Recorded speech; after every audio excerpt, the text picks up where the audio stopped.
Hi எல்லோரும் எப்படி இருக்கீங்க? இன்றைக்கி ஒரு சிம்பிளான தக்காளி கடையல் செய்ய போகிறேன் இட்லிக்கு. அதை தான் உங்கள் கூட ஷேர் பண்ணிக்கிறேன்.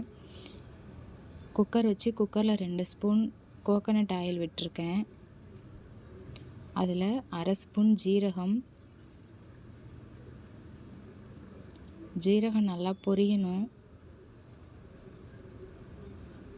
ஜீரகம் பொரிஞ்சதும் தட்டி வச்சுருக்க ஒரு 10 பல் பூண்டு,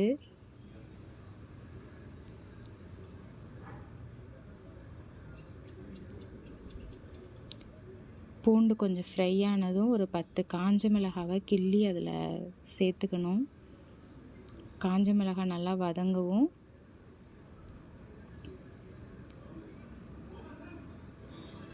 ஒரு 4 வெங்காயம் கட் பண்ணி வச்சுருக்கேன். அந்த 4 வெங்காயத்தையும் அதில் ஆட் பண்ணிக்கலாம்.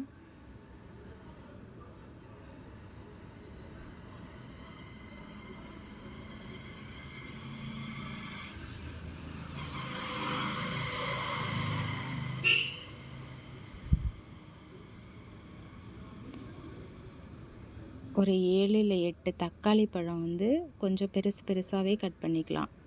ஏன்னா நம்ம கடைய தான் போகிறோம், அதனால் கொஞ்சம் பெருசாக கட் பண்ணிக்கலாம். அதோட ஒரு 2 கொத்து கொத்தமல்லி தழை, அந்த கடையலுக்கு தேவையான கல் உப்பு எல்லாம் போட்டு நல்லா கலந்து விட்டுக்கலாம்.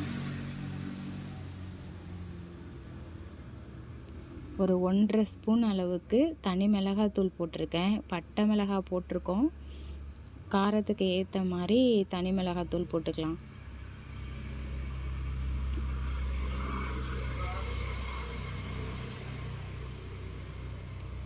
ஒரு அரை கிளாஸ் தண்ணி விட்டுக்கலாம். அரை கிளாஸ் தண்ணி விட்டு குக்கர் மூடி போட்டு ஒரு 3 விசில் வச்சு ஓப்பன் பண்ணிக்கலாம். ஒரு மத்து வச்சு நல்லா கடைஞ்சி விட்டுருங்க. ஒன்றும் பாதியமாக கொஞ்சம் கொரன்னு கடைஞ்சிக்கலாம். கடைஞ்சிட்டு ஒரு தாளிப்பு கொடுத்தோன்னா சிம்பிளான தக்காளி கடையல் ரெடி. இட்லிக்கு, தோசைக்கு, சப்பாத்திக்கு எல்லாத்துக்கும் சூப்பராக இருக்கும்.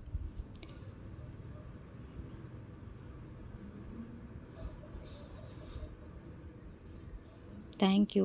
இந்த வீடியோ பிடிச்சிருந்தா என் சேனலை சப்ஸ்கிரைப் பண்ண கன்சிடர் பண்ணுங்கள். தேங்க்யூ.